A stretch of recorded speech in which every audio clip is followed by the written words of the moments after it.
At the same time that the most talked about secret organization was in mid-discussion, Tabitha Penwright walked hastily down Diagon Alley.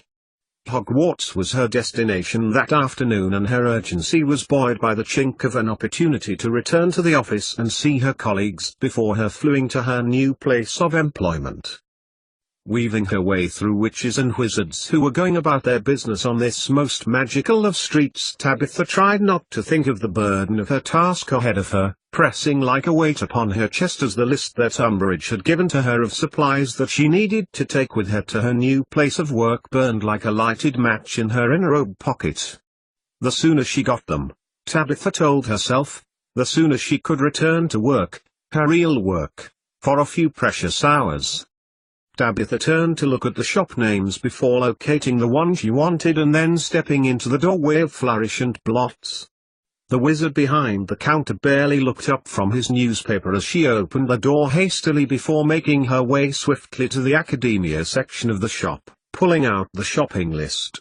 As she hastily removed the titles that she needed, Magic and Muggles, Your Way in the Muggle World and Muggles, Too Great a Risk to Take, Tabitha thought about what she would have to do with the books when she got back to Hogwarts. Make the students read them presumably, she concluded as she took the books to the counter. They were on the new reading list that had been sent to all students undertaking Muggle studies, so presumably that meant it was her job to get them to know what the books were saying. The wizard behind the counter carefully put down his profit and took the books from Tabitha's outstretched hand, making very little eye contact with her. Tabitha, in turn, said nothing to the wizard as he asked for payment, G38, before seizing a bundle of fresh quills from the display at the front. That'll be another 10 galleons, qualified the wizard, looking at the quills instead of Tabitha. South American porcupine, I only stock the best. She nodded as he carefully wrapped the quills in brown paper before taking the 48 galleons from her, sliding the coins into the wooden tray of the till. We've got a new stock of self-help books in, commented the wizard, finally looking at her. Some lovely new ones, Overcoming Low Self-Esteem by Florence Branch. She's the one who wrote the bestseller of last year, Awakening the Sleeping Dragon Within. Did you read it? And if that's not for you, there's the one by Gordon Grimley, Reinventing Your Life, How to Break Free from Life Patterns. The wizard opened his hand towards the promotional stands. Tabitha looked back at him doubtfully. And why would you suppose that I would want self-help books? Do I look that in need of help, she thought to herself. No reason, said the wizard, backing away from her. Only, you look like a witch with a lot on her mind. Despite herself, Tabitha nodded. Dolores Umbridge was the main thing on her mind with the things she expected of her. Her boss's introduction of Tabitha at Hogwarts as a paradigm of good teaching practice and the subsequent expressions from her future colleagues, that was certainly on her mind, as too was the impending return of Umbridge a month later with the aim of reviewing her teaching. The fact that she still had on her the potion she had been given to investigate that Dumbledore had thrown to her at the grand trial, it was weighing heavily. But above all it was the anticipatory dread of returning, of going back to her old school, that was causing her the most anxiety. Looking at the stand which the slim wizard had been signaling just now, Tabitha selected the new Florence Branch title before handing the wizard behind the counter a further 8 galleons and headed quickly out of the bookshop. What next, muttered Tabitha to herself as she headed further along Diagon Alley, scuttling and hurrying as if her last purchase in Flourish and Blots had been more of an embarrassment to herself above anyone else before she came upon Madame Mimos's shop, which had, in its time, been Glad Rags, the shop for all occasions. Let's hope it is still the shop for all occasions, thought Tabitha as she ran through the outfits that she needed to buy, and the anxious feeling returned to the pit of her stomach. Fight it, she urged herself fiercely, ignore the mudblood taunts. Ignore the squib taunts. Ignore them all. Fight it. Once inside, ominous calm enveloped her. The rows and rows of outfits hung still and quiet, as if a curtain to her emotions, and Tabitha began to search quickly for an everyday frock and cloak and a formal set. Seizing ones that were closest to her size, Tabitha turned down Deirdre Manus's insistence that they be altered to fit her, and, paying for them swiftly, she left, leaving the owner of the clothes shop bemused and slightly annoyed at the rebuttal of her services. Making her way back up diagonally again towards the leaky cauldron, Tabitha's mind tried to settle on something comforting to soothe her nerves. The leaky cauldron was only about half a mile from the main entrance of the Ministry for Magic, and though she could have flew from the pub, Tabitha chose to make it on foot. To say that magic didn't come naturally to Tabitha Penright was actually not too short of the mark. She had received her letter for Hogwarts, literally falling from the sky, having been dropped, Tabitha had surmised later, by an owl, right beside her. She was 12. 1 year older than everyone else, attending Hogwarts for the first time. 1 year where she had been at her local comprehensive shear hall, making friends and fitting in. She remembered catching the Hogwarts Express, sitting alone as the children around her talked and laughed, casting spells and charms. She had arrived at Hogsmeade Station and followed the children of her own age up to the castle, little realizing the agony that was to become her new school life. Back at Hogwarts. Well, she was teaching mole studies after all, so it didn't make any difference whether she could perform spells or not.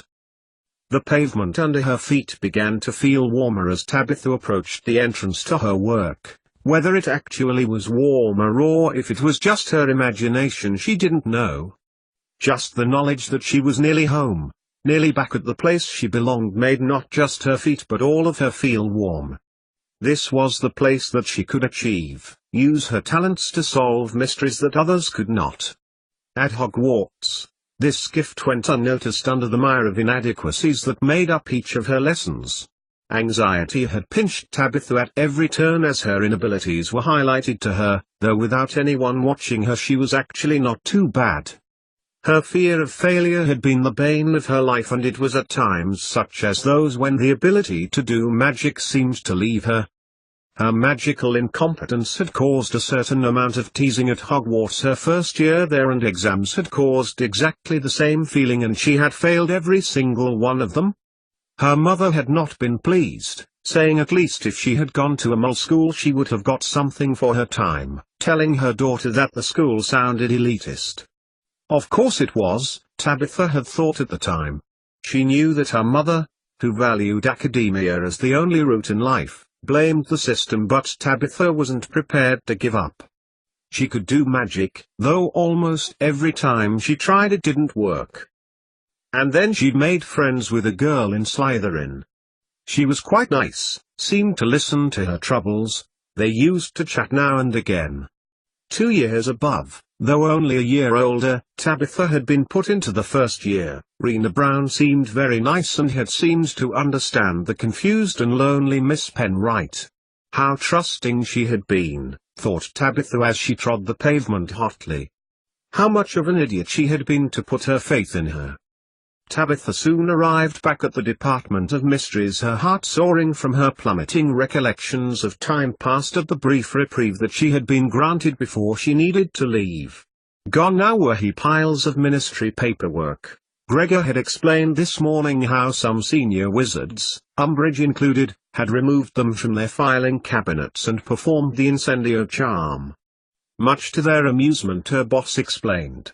Some of the documents appeared to have a mind of their own, dodging the spell as it came their way, with one extremely errant parchment making its great escape into the corridor before being zapped by Dawlish. Tabitha smiled at the thought of the paperwork resisting certain death, but was glad that she hadn't been there. Umbridge had agreed with her that Tabitha would make her own way to Hogwarts and she would catch up with her a few days in. The last thing she wanted was for Umbridge to remember and decide to come with her after all. On her desk, parchments pertaining to her real work lay, now exposed to the artificial light in the office. Tabitha picked up the first page, reading through the information contained therein and trying her best to recall when she had last put her mind to her mystery. At least 3 months ago, she concluded, any real work that is. The opportunities she had taken while this whole business of Dumbledore's secret society and Voldemort's return had been rare indeed and not much use. She needed all of her mind focused on her mystery in order for it to reveal itself to her, as it had begun to shortly after Christmas. Feeling inside the first drawer of her desk, Tabitha retrieved a quill and began the process of summarizing her summarizings that she had previously made, pulling her mind back into the rhythm of her work. At least she could use her talents here, she mused idly, as she leafed back to her original documents at the bottom of her pile, and it was not like she was alone. It had been her second cousin Sturgis who had surprised her on her last day of school, when she had set her mind to return to the mole world and suggested that she apply for a position in the ministry. And from the day that she had entered the lobby of the Ministry for Magic, with her cousin in close proximity, Tabitha had never looked back. Far from her life closing behind her while she tried to re-establish a life, of sorts, with magic in absentia, when she entered the Department of Mysteries, wherein Sturgis had explained a position was available, it blossomed like a rare orchid in a gainful environment. This was what a wizard was like, Tabitha had thought in wonder as she was shown around the inner chamber. As if an electrical current had been attached to her shoulders urging her hindbrain on. It had felt as if their whole world had opened up for her, and for the first time in her life she felt that she could achieve anything. And, despite the rather large obstacle in her way, Umbridge, she nevertheless succeeded and became a Mysteria. Gregor, he didn't seem to have a first name, was the head of department then. It had only been in the last year when Umbridge's responsibilities had changed and she had acquired this as yet another ministerial office, but she had been on Tabitha's interview panel all those years ago, who had told her that she was a natural. Tabitha knew that people in the wizard work didn't say that lightly, but no sooner had she filled in the application and was interviewed by Umbridge, she was being told by the undersecretary that the ministry didn't usually make a habit of employing mole-borns. Had not Sturgis and Gregor spoken on her behalf, her application would have been rejected. Umbridge had then taken her back through to what was now her office and grudgingly informed her that she had got the job. That had been 12 years ago. Tabitha Penright had spent every minute of her working life since, using her unique talent unraveling mysteries, the latest one of which had brought her a small amount of localized fame. But that wasn't going to happen with her new mystery, her boss had seen to that. In a few hours she would be standing by the fireplace next to her desk, staring at the obsidian black tiles that shaped the flue, holding a handful of green dust, on the brink of her world concertinaing in on itself. Looking back at her notes, detailing the precise spells she had used thus far and the physical properties of her mystery both inside and out, Tabitha's mind was soothed by the balm of comforting thoughts. Her next course of action was to decide how its contents could be stored more efficiently, how they could be secured, and what precisely the long-term effects of storage within the department within the ministry would be. Seeing as she had been to her knowledge the only person to have explored within, the solution of this mystery was entirely in her hands. And sidelined in favor of more pressing matters, said a little voice inside her head that Tabitha had always associated with her mother's pressure of will on her. The mouse of the family who became the ones she had begun Hogwarts, like magic, was a horrid disease that was never spoken, only whispered, about, a betrayal of everything they had given to her, and that she had to apologize for her affliction at every turn by being willing to do what was asked of her, a role her mother had long since passed over to Umbridge when the witch became her boss. As she read the notes on the 14th parchment that afternoon, Tabitha recalled the roadblock at the bottom end of Diagon E, near the Gringotts entrance, the mole entrance, people packed against the barriers there and officials barring their way. What had been going on there, Tabitha wondered as she read again the descriptions of the shape and dimensions of her mystery. And then, Vincento was the dot. That was the best description there was. He didn't open the door or flew or apparat. 1 minute he wasn't there and the next minute he was stepping out of the shadow of the first filing cabinet as if he was part of the fabric of the room itself. Tabitha had worked with him for almost the whole time she had been a Mysteria, but his unusual method of entry still took her by surprise. Van. Tabitha let the parchment in her hand flutter down to the table and smiled at her colleague, who grinned back at her before making his way over to her when her face fell. "Why are you back here, Tabs? Where've you been?" "Not at Hogwarts till this afternoon. Visiting Simon." The Mysterias smiled at each other, and Tabitha resisted the urge to claim a supportive hug from her friend, not least because she developed a strange, disoriented feeling when she was in that closer proximity with him. If she became too comfortable at the office, then her nerve would fail and she wouldn't leave. "How is he?" "Still thinks he's a coelacanth."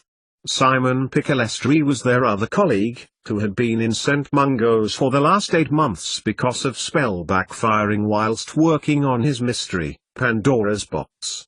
Vincento smiled again and nodded. "He's getting better though. He's not conjuring large amounts of water to swim in now."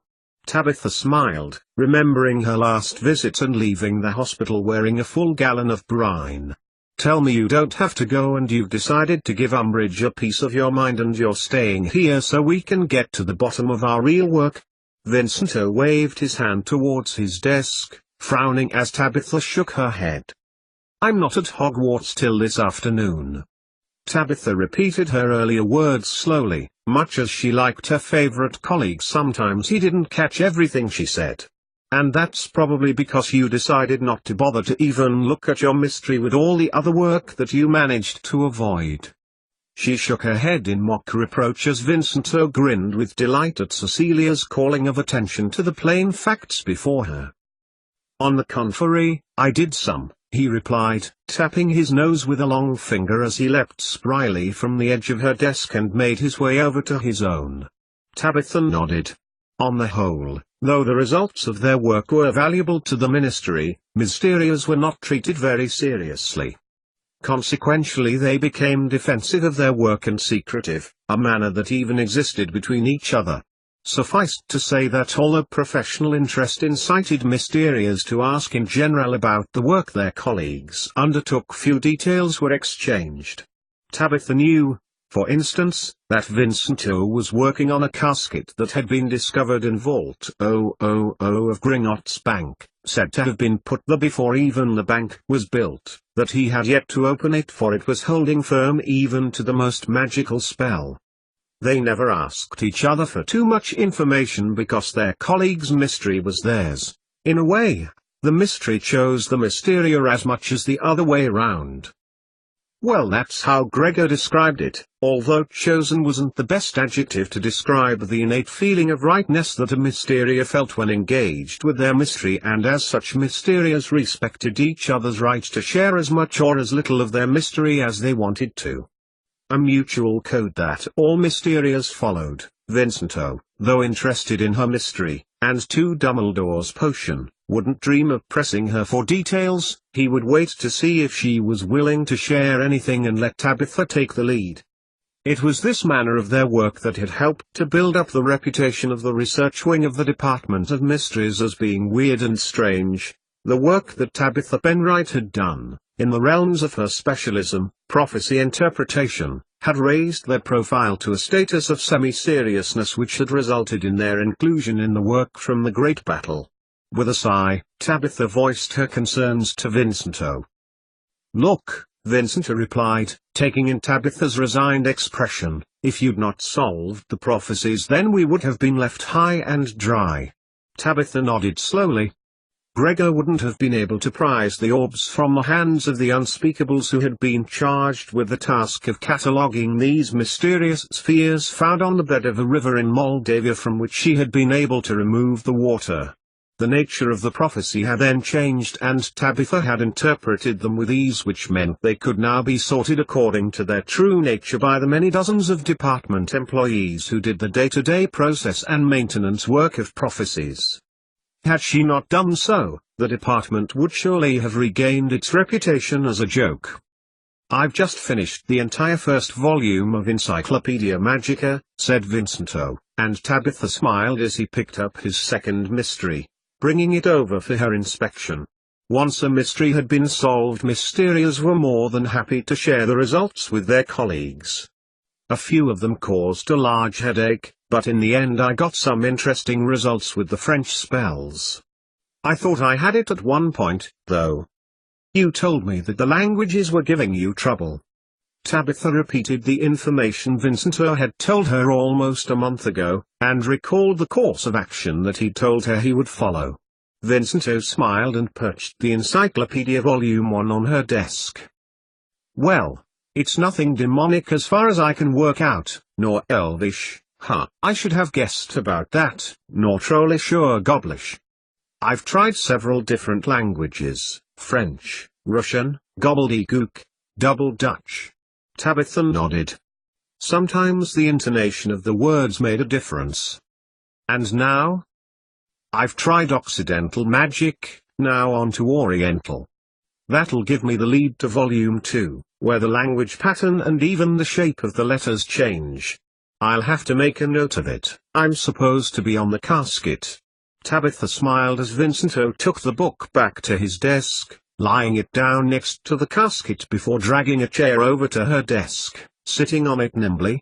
You? Packing. Ah. To Hogwarts.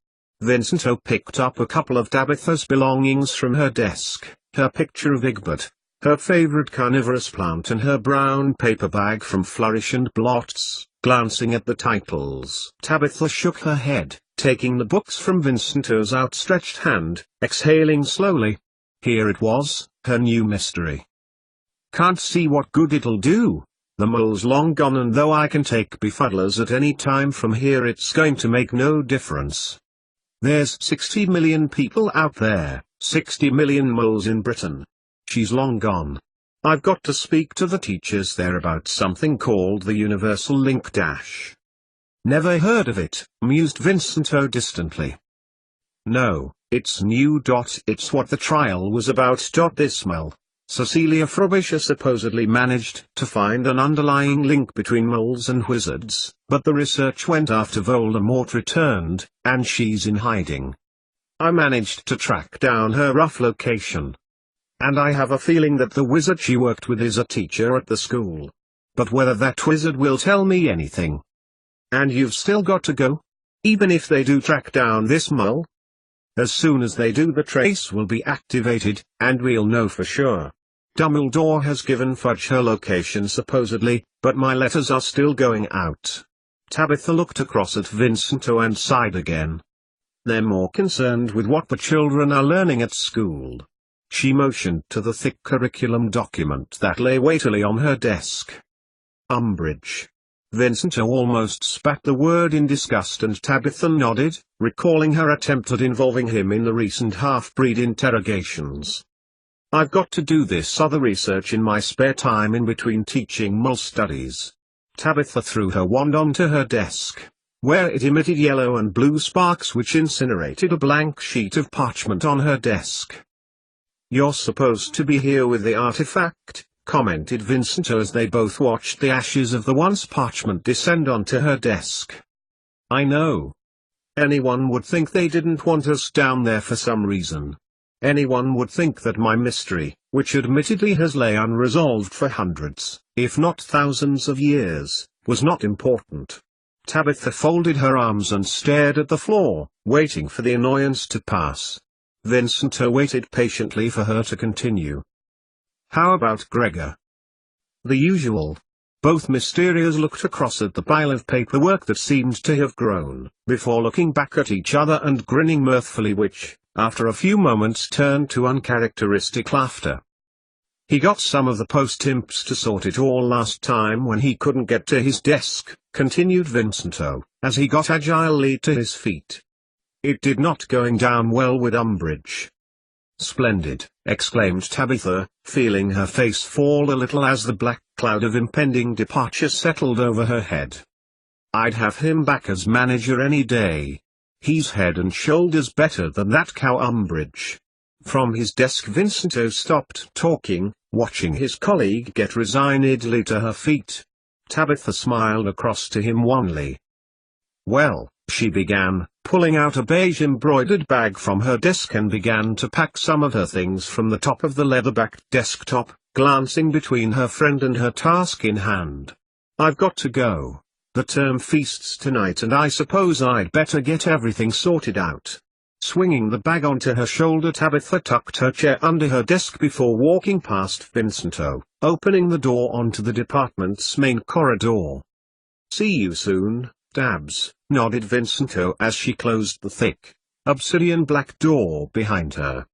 Then he glanced at their ex-boss's desk, overflowing with parchment and paper, and then towards the door down to the inner room wherein sat his casket Mistre before looking across to Tabitha Penright's desk. Once he had spotted the potion vial sitting on the corner of the desk, Vincenzo wasted no time in seizing it and then exiting to their office and making his way after Tabitha. "Don't forget this," he called as Tabitha made her way shakily towards the department's outer door. Turning, Tabitha tried not to let her overwhelming gloom overcome her.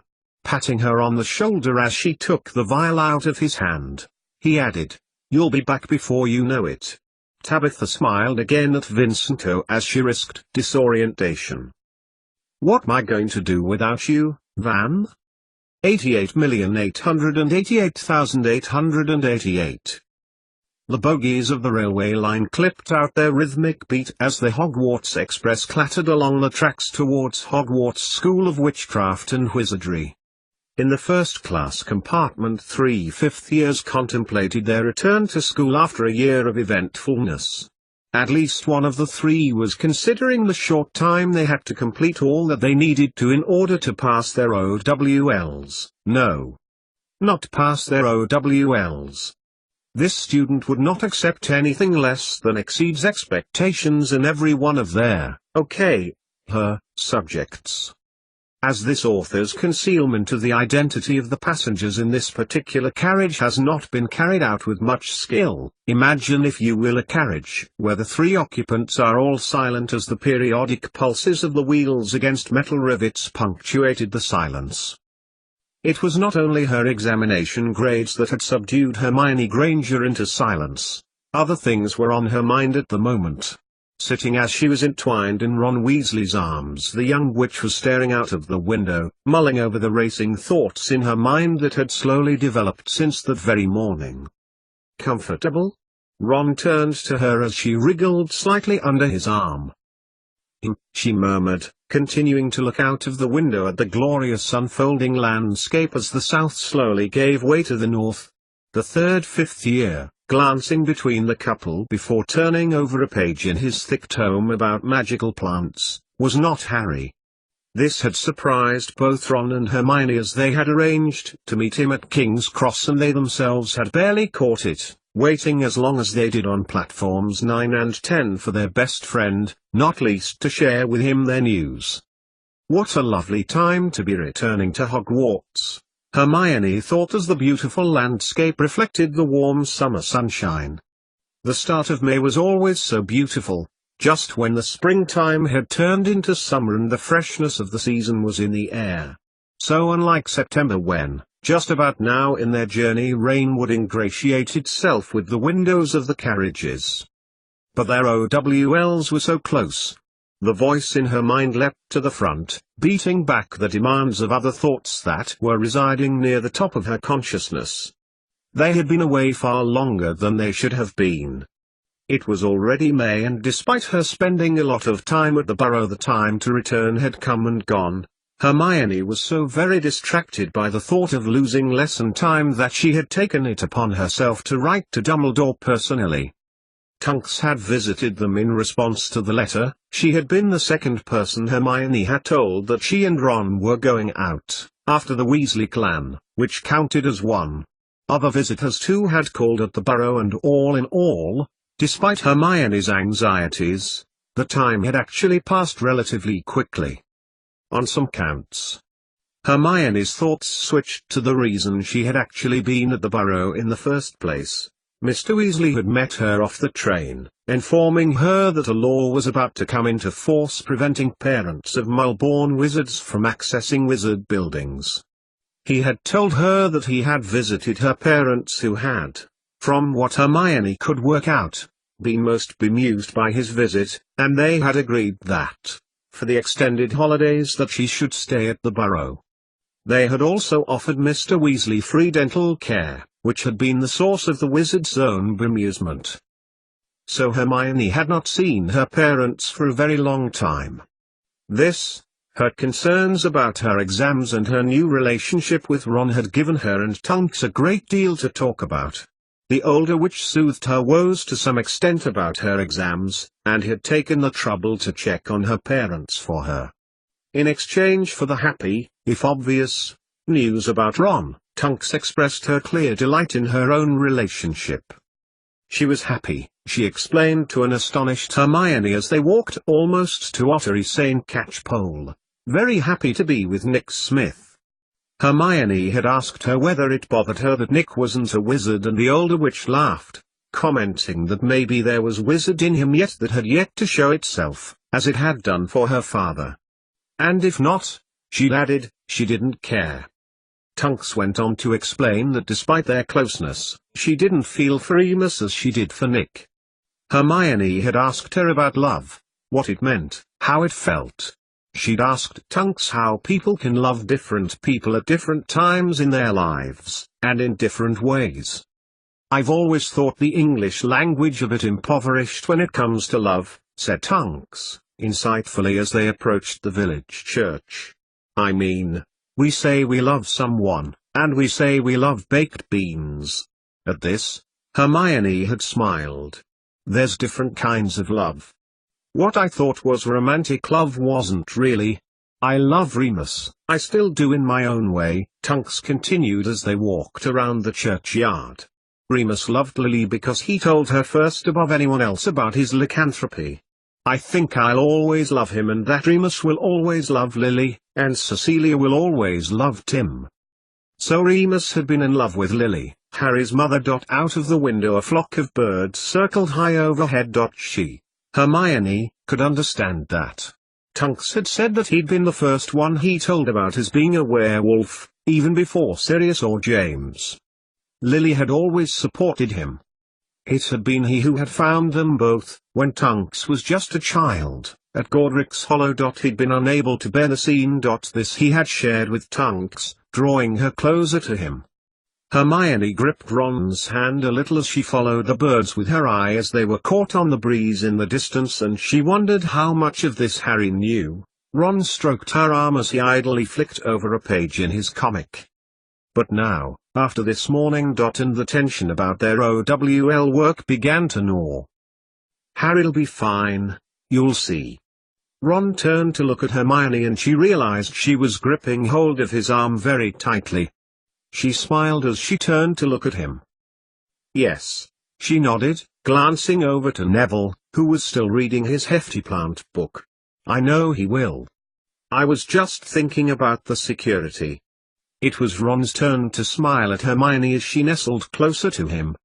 It was true, of sorts. The restrictions that had been put in place, preventing her parents from accompanying her into Diagon that afternoon, had resulted in some ugly scenes, including Mulborn wizards and witches being herded into an alley next to Gringotts and the entrance being sealed. Hermione had returned an hour later, but the Mulls, including her parents, had gone.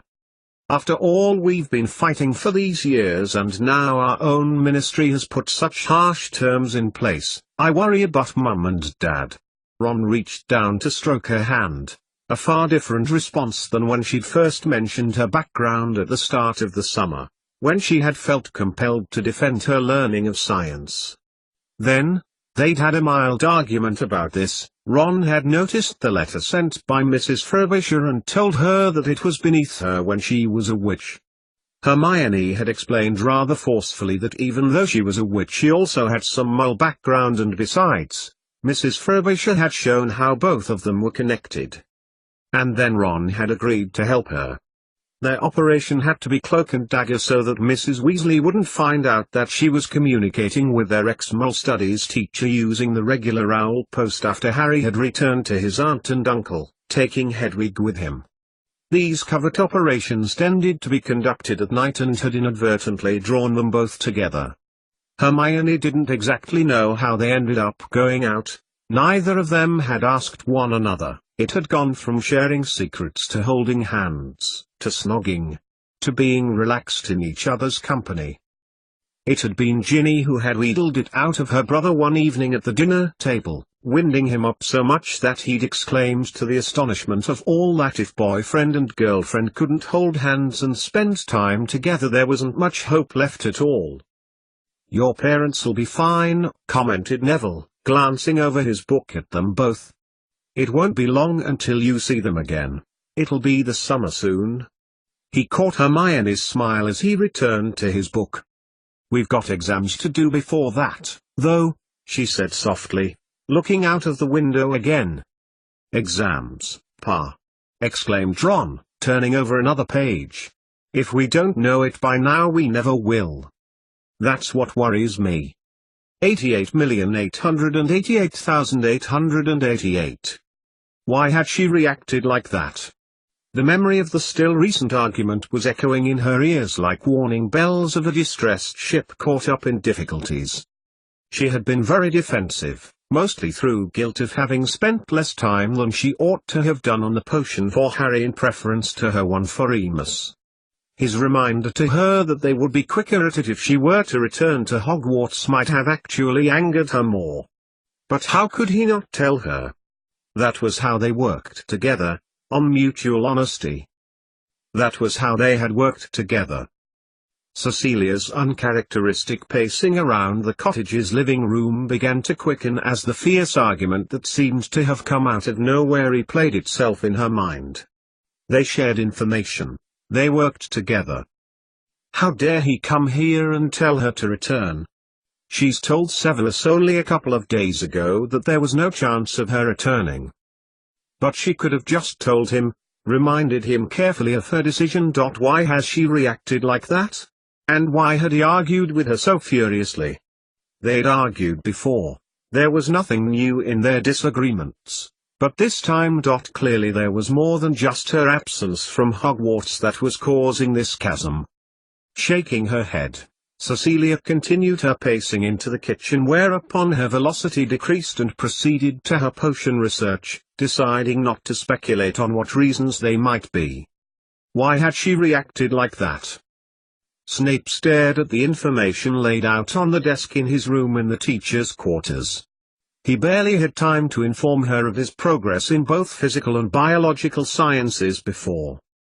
Rising slowly, Severus Snape collected up his notes and the mole science textbooks which Cecilia had given him when he had begun to learn about this natural philosophy as an alternative explanation to magic, before stowing them in a cupboard which he conjured out of thin air before returning it to the ether. It would be the best place for them come the future of the mole studies. Why had she reacted like that? It wasn't as if what he was suggesting was something they hadn't already discussed, and did she really expect him not to argue with her? Such a row that it was between them that Snape had departed before he had lost his temper and as a result missed his opportunity to question her on the minutiae of energy absorption on the subatomic level, something which had escaped his comprehension when he recommenced his study during the Easter break. It was during this time that he had the opportunity to delve deeper into the subject, and it hadn't taken the wizard long to master most of the disparate subjects when he had applied a different mindset to its understanding. He had been loath to discuss science with Cecilia due to the critical timing of her work, and instead had approached Nymphadora at the last order meeting but she was more than reluctant in discussing his queries with Nick Smith, telling him to owl her at the ministry. When Snape had pointed out that this was highly inappropriate in light of the Security Act, Tonks had grudgingly agreed to introduce him sometime. He needed the answers then and there, hence his departure to Lupin's cottage to speak to Cecilia. But it had come to nothing when Cecilia had grown defensive and then developed onto the offensive when Snape pointed out some truths. Returning to the chair before his desk, Snape mulled over the furious exchange that had ensued between him and his research partner, contemplating the edge of the precipice over which he had almost descended. It was the premise he had been using that had upset her, that was clear. He could see she was trying to explain it to him. She thought he was wrong and it infuriated her. She was very defensive about the concepts too, the scientific ideas. His eyes glittered as he considered Cecilia Frobisher. Confinement was not suiting her at all, a suggestion which he had voiced to an already angry Cecilia despite knowing that it was likely to infuriate her further. But the situation was hardly inclement from his point of view. It suited him for her to be there, and her underlying discomfort was small price to pay for their development of the potion. To get this right, he needed her to focus fully on the task in hand, and for her to be close to hand. He needed to know where she was with the potion and that she was safe. If ever she got into enemy hands, all would be lost. No, that was not just the only reason. Somehow it was easier on his mind to know where she was. He had told Dumbledore that he believed her to be in the safest place. And it clearly suited Lupin's condition. Snape's mind flicked over the conundrum that was Cecilia Frobisher and felt the deep-seated feeling surge, much stronger than ever. He had never been the emotional type. When people fell ill or were injured, it registered but a flicker in his internal responses. But somehow, whenever he saw her in Lupin's family cottage, there was a little chink in his resolve to her presence. He could imagine how he would feel if compelled to be so confined. He did know.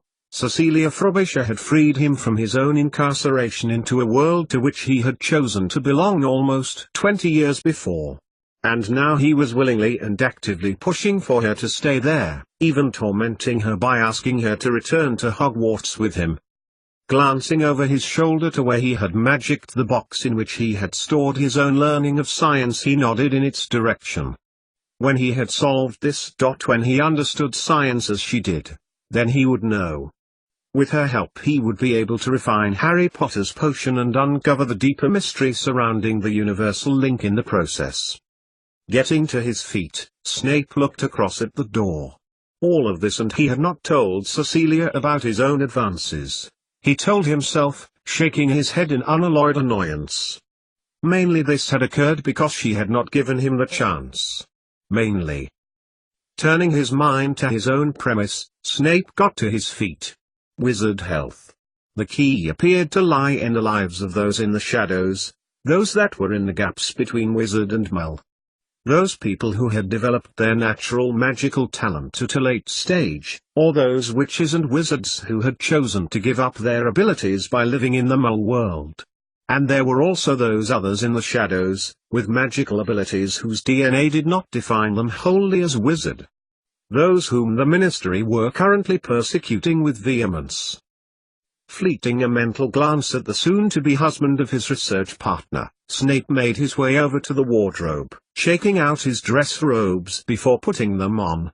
And with his hypothesis of wizards on the fringes of society working away in the corner of his mind, the potions master left his bedroom and headed towards the Great Hall, to the dreaded The Feast ahead. 88,888,888. I wonder why we're getting a summer term feast, said Ron as they approached the Great Hall. Bit unusual, don't you think? Well, it's not like we've had a smooth year, said Hermione. I mean, we missed over a month of work, Ron. And it's our OWL year. She looked on, annoyed at the now opening door, analyzing the new arrangement of tables in the Great Hall as the exasperation that thought she'd had allayed following their journey back resurfaced with added concern. Ron turned from his girlfriend and looked at Harry, raising his eyebrows in exasperation. Let's just hope that they delay the exams, then to make up for it, said Harry, smiling a little as they walked into the Great Hall. Following his meeting with Dumbledore, he had met a very happy Ron and Hermione, who told him their good news and who had forgotten to ask in detail why he had not been on the Hogwarts Express. At least then that'll give us time to catch up. What are you talking about, Harry? Said Fred, as they sat halfway down at the Gryffindor table. They never even delayed the exams when there was a real meteor shower 50 years ago, that knocked out half of the astronomy class during a revision lesson. Yeah, chipped in George, scanning the empty seats at the teacher's table. Even when 30 of them were still in the hospital wing. brought the papers to them, didn't they? I mean fancy doing an astronomy exam in bandages all tied up. Under exam conditions, finished Fred, nodding sagely at his brother. Well, we'll have to work extra hard then, said Ron, rolling his eyes as they took their seats. I suppose we'll find out what's going on today, then, he added as Professor McGonagall walked across the raised dais, taking her seat to Dumbledore's left. Once she had done this, other professors, Flitwick, Sprout, Yellis, Vector and Snape began to sit also. So what do you reckon'll happen to Mull's studies? It's supposed to be examinable, isn't it? Said Harry, looking attentively at the door to the left of the teachers' chairs. It was possible, wasn't it, that Mrs. Frobisher would come back? There'll be someone, but it won't be Mrs. Frobisher, said Ron, absorbing Harry's astonished look. I heard Dad tell Bill that she's wizard enemy #1. Apparently everyone in the Ministry is looking for her, so she's hardly likely to come back here. Harry continued to gape at Ron, before flicking Hermione a look. The expression on her face told him that Ron had already told her this, and a flash of envy filled his stomach. You! Harry broke off as Fred nudged him. He looked over to the teacher's table again. The place next to Snape was now filled. I know her! Exclaimed Ron, grinning at Harry. She's a Mysteria. A what? Asked Harry in astonishment. A mystery, eh? Mysteria, corrected Ron, matter-of-factly. She works in the Department of Mysteries. I saw her in the Ministry when Dad took me in the halls. That was before the security measures, of course, he added knowledgeably, but yes. And her? Asked Hermione, joining in the teacher-spotting game. The one moving the McGonagall out of her chair? They all looked towards the scene that was now unfolding before the entire school. Professor McGonagall, sitting in her chair, on Dumbledore's left, was being engaged in quite an animated discussion by a large witch, who was gesticulating to a chair at the end of the table. With obvious reluctance Minerva McGonagall rose to occupy it. She can't do that! Exclaimed George, outraged. And what on earth is Umbridge doing here anyway? Umbridge? Who's that? Asked Seamus to George, noting the twins' matching irate expressions. Dolores Umbridge, replied Ron, staring along with the whole of the school, including the teachers, as Umbridge eased her large posterior into Professor McGonagall's chair. She's the Under-Secretary to Minister Fudge. She looks terrible, whispered Hermione, turning to Ron. Who wouldn't, if you look like a giant sat on you? Said Lee Jordan, sitting down next to Ron. Well, it's true. He added defensively, as the localized group of Gryffindors snorted and stifled giggles abound. I wish Mrs. Frobisher were here, muttered Harry, taking his seat. I mean dash. What? Mrs. Frobisher? The one you cursed? Asked Seamus in disbelief, nudging Ron and grinning. What was it you called her again? Shut up, Finnegan! Exclaimed Hermione, as Ron nudged him in the ribs. Seamus's smile dropped and he changed the subject. Well, that new one looks like she's going to be a real soft touch compared to Frobisher, he continued, nudging Ron back. Look at her, she's nearly blending in with the walls. It was true, Tabitha's pale complexion and robes were almost exactly the same color as the paneling behind her. If it hadn't been for her features and the faint outline of her form, she might as well have been wearing an invisibility cloak. Soon-to-be Professor Penright looked at the sea of faces of the students who, beginning tomorrow, would be her pupils. Anxiety quelled in her stomach as the feeling of uncertainty surged through her. Here she sat, like a clockwork toy with its spring wound, waiting to be released in the direction of goodness knows where. It wasn't as if she had much time to settle in either. She'd arrived by flew into the staff room at the end of the teachers' quarters where the meeting of the day before had been held, But no sooner had she found the room which was hers, Umbridge had found her and herded her off to the great hall where the feast was about to start. Glancing along the row of teachers, she recalled her own surprise at the staff that were in the meeting yesterday. Tabitha had not expected to find so many of her old teachers there: McGonagall, Grubb, Burley, Plank, even Flitwick, her old head of house, and the feeling of anxiety as she sat amongst them before the pupils began to rise again. They remembered her, surely? The Mulborn who couldn't do magic. The Mulborn who had failed every exam. Now, the Mulborn fit only to teach the next generation of witches and wizards about the non-magical world. Looking along the row again, a wizard caught her eye. The one with whom she needed to collaborate in order to uncover the information she required. She did not know Severus Snape, save for the scant rumors of dark deeds that had persisted after his presumed departure from Hogwarts, which Tabitha remembered vaguely hearing about when she had been there, and now, looking at the malevolence on the features of the wizard, she could well believe there was a grain of truth. Before she could ponder further, however, her thoughts were interrupted by a familiar authoritative voice. "Welcome all of you, to a new term at Hogwarts," said Dumbledore, who had appeared to have arrived at the gold lectern with the greatest of ease. "I am heartened to see the return of so many students, in light of the dreadful events that unfolded last term in our very grounds." Nodding around, Tabitha looked at the faces of rapt anticipation that almost every child was wearing, enthralled as they were by their headmaster. "I am pleased to announce we have our full complement of staff, who will be on hand to assist you with the extra work you'll be undertaking to make up for the time you missed." A collective groan echoed around the hall. Harry glanced across at Hermione, who was grinning happily at the news. Ignoring the sound of discord, the headmaster nodded at the students, waiting for the noise to fall as he gestured towards the teachers' table. "To our school we welcome two new colleagues. First, our partner in the ministry, Dolores Umbridge, who you will see from time to time in your lessons. She is here to ensure assurance in your lessons." Dumbledore nodded in acknowledgement as Umbridge got to her feet, saying nothing but beaming a smile at the Hogwarts students.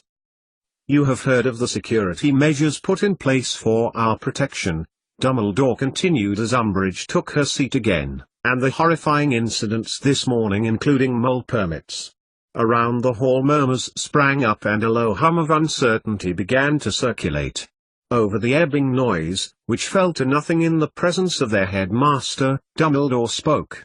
"I was gravely concerned on hearing the news this afternoon and ensured all parents and guardians who were in need of these permits received them. I understand that this enabled access to platform 9 3/4. A couple places up, Tabitha saw Umbridge tense.